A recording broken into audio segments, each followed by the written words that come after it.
Assalamualaikum warahmatullahi wabarakatuh. Halo teman-teman semua, apa kabar? Semoga dalam keadaan baik-baik saja ya.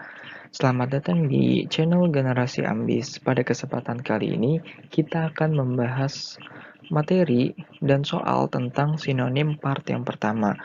Nah, sebelum kita masuk ke pembahasan, alangkah baiknya buat teman-teman semua untuk subscribe dan nyalakan loncengnya agar tidak ketinggalan video-video tentang pembahasan-pembahasan soal selanjutnya. Dan jangan lupa untuk like, komen, dan share ke teman-teman kalian. Semoga video ini bisa bermanfaat buat teman-teman semua. Oke, kita masuk ke pembahasan materinya. Jadi, teman-teman tahu nggak sih apa itu sinonim? Nah, di sini saya akan menjelaskan apa itu sinonim. Sinonim adalah persamaan makna kata. Hah, persamaan makna kata? Seperti apa sih maksudnya? Nah, mungkin biar lebih jelasnya kita langsung masuk ke pembahasan soal saja kali ya, agar lebih paham.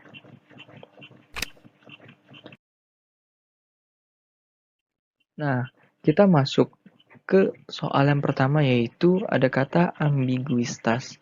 Nah, ambiguitas ini mungkin buat sebagian orang terdengar asing, tapi mungkin sebagian orang lagi tidak karena sering menggunakan kata-kata ini.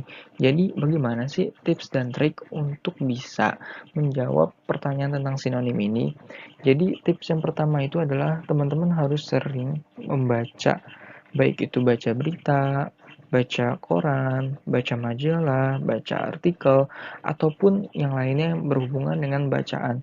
Dan ketika teman-teman menemukan kata-kata yang sulit, langsung buka Kamus Besar Bahasa Indonesia. Kamus Besar Bahasa Indonesia ini mudah sekali diakses di internet. Cukup klik di Google KBBI. Nah, langsung klik tuh ada KBBI. Langsung cari deh kata sulitnya. Nanti keluar tuh kata ini maknanya apa sih? Nah, ketika teman-teman menemukan kata-kata yang sulit, langsung ambil buku catatan, langsung catat di dalamnya, dan secara berkala teman-teman ulang. Nah, ketika teman-teman melakukan hal ini terus-menerus dengan kasus yang sama pada kata-kata yang lain, teman-teman akan mudah untuk menjawab soal-soal tentang sinonim ini. Jadi nanti pada saat teman-teman dihadapkan pada sebuah ujian dan ketemu kata-katanya, nah teman-teman langsung ingat di luar kepala, oh ternyata kata ini maknanya ini, karena waktu itu saya pernah nyari kata ini artinya ini. Nah, jadi teman-teman bisa menghemat waktu, tidak mikir-mikir panjang untuk menjawab soal ujian, karena pada saat ujian itu waktu sangat terbatas. Sedangkan kita harus menjawab soal yang sedemikian banyaknya. Mungkin itu tips dan trik untuk menjawab pertanyaan tentang sinonim. Langsung saja nih kita bahas ambiguitas. Menurut Kamus Besar Bahasa Indonesia, ambiguitas itu adalah sifat atau hal yang bermakna dua, kemungkinan yang mempunyai dua pengertian.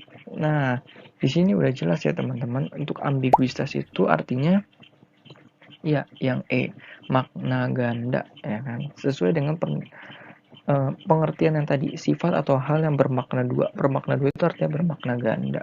Next. Selanjutnya ada kata ambigu. Nah, mungkin teman-teman bisa jawab dulu nih, ambigu. Udah ketemu? Nah, ambigu itu menurut Kamus Besar Bahasa Indonesia artinya bermakna lebih dari satu, sehingga kadang-kadang menimbulkan keraguan, kekaburan, ketidakjelasan, dan sebagainya. Atau juga bisa artinya bermakna ganda. Ya, berarti ini nggak beda jauh ya sama soal sebelumnya tentang ambiguitas. Ternyata ambigu itu artinya ya mendua. Sama ya, bermakna ganda, mendua, ya sama itu. Next.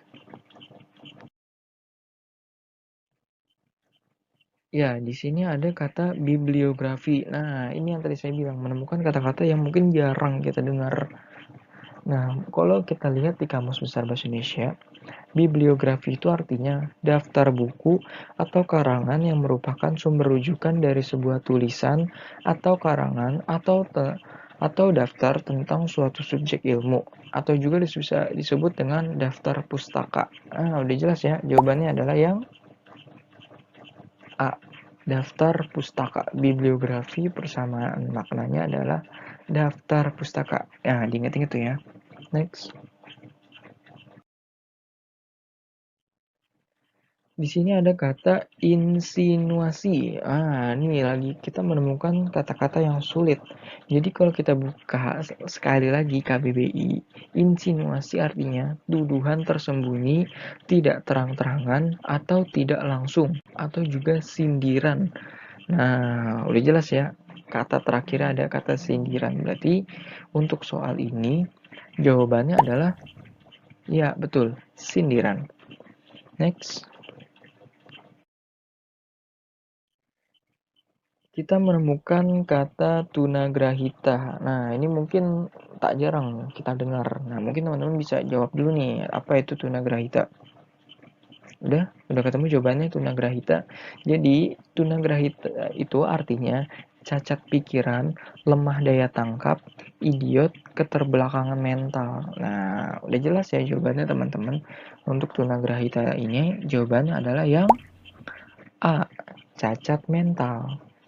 Kalau misalkan cacat tubuh itu artinya adalah tunadaksa. Kalau misalkan buta itu tunanetra. Kalau tuli tunarungu. Nah, udah tahu ya teman-teman semua perbedaannya.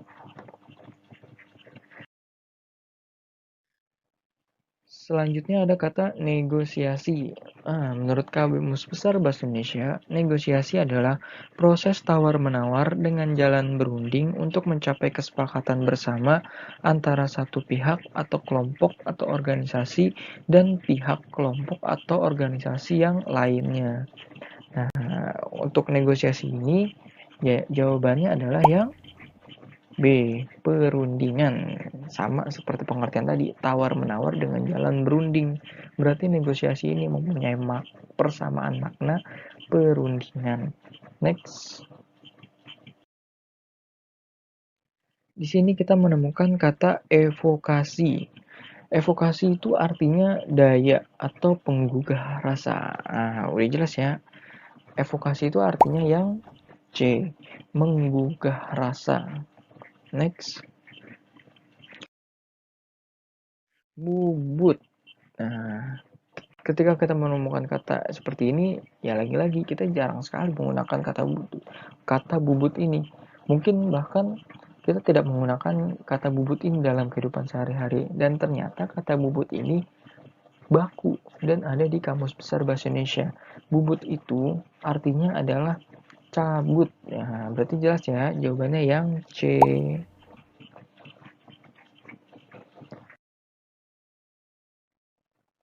Selanjutnya ada kata algoritma. Nah, algoritma ini mungkin ya tak jarang juga kita dengar dan sering orang-orang yang kata algoritma. Sebenarnya algoritma itu artinya apa sih? Algoritma adalah prosedur sistematis untuk memecahkan masalah matematis dengan langkah-langkah terbatas. Wah, apa tuh jawabannya? Jadi, algoritma itu jawabannya yang B, prosedur pemecahan.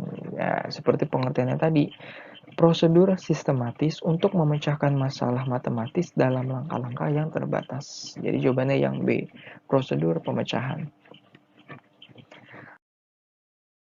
Kita lanjut, insomnia. Insomnia ini sering nih, mungkin kita juga sering untuk menyebutkan kata insomnia. Jadi insomnia itu, kita langsung ke jawabannya adalah tidak bisa tidur. Nah, sering banget ya kita sebut insomnia nih. Berarti dia tuh nggak bisa tidur, sulit tidur. Ya. Next. Wow, ada kata promovendus. Lagi-lagi kita menemukan kata yang tidak pernah kita gunakan dalam kehidupan sehari-hari. Dan sedangkan kata ini ternyata baku, sekali lagi saya katakan. Dan ternyata aneh di Kamus Besar Bahasa Indonesia. Jadi promovendus itu adalah sarjana yang menyusun disertasi dan mempertahankannya untuk memperoleh gelar doktor di perguruan tinggi. Oh, jelas dong jawabannya. Terlihat ya. Jadi jawabannya yang C, calon doktor. Next. Nah, di sini kita menemukan kata delik. Delik. Delik itu artinya perbuatan yang dapat dikenakan hukuman karena merupakan pelanggaran terhadap undang-undang atau tindak pidana. Wow, apa ini jawabannya? Jadi jawabannya itu adalah yang C, pelanggaran hukum. Nah, kita menemukan kata-kata baru ya, gitu kan. Next. Nah, ada kata distorsi. Distorsi itu artinya pemutarbalikan suatu fakta, aturan, dan sebagainya. Atau juga penyimpangan. Nah, distorsi ini berarti sudah jelas ya, jawabannya adalah yang E, penyimpangan. Lanjut.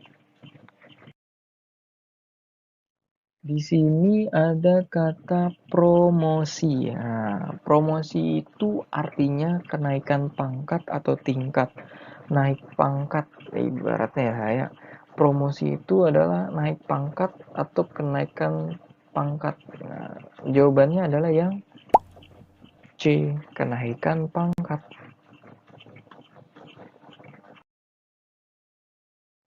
Selanjutnya ada kata interpelasi. Kita lihat lagi di KBBI, interpelasi itu artinya permintaan anggota badan legislatif kepada pemerintah mengenai kebijakan pemerintah di bidang tertentu. Nah, jadi jawabannya yang D, hak bertanya atau interpelasi. Ya, biasa di badan legislatif tuh.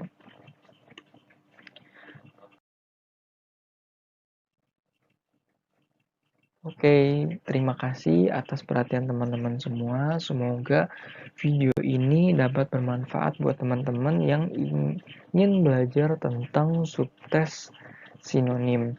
Sampai jumpa di part yang kedua masih sama di subtes sinonim.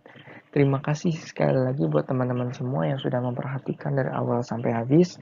Kurang lebihnya mohon dimaafkan. Wassalamualaikum warahmatullahi wabarakatuh.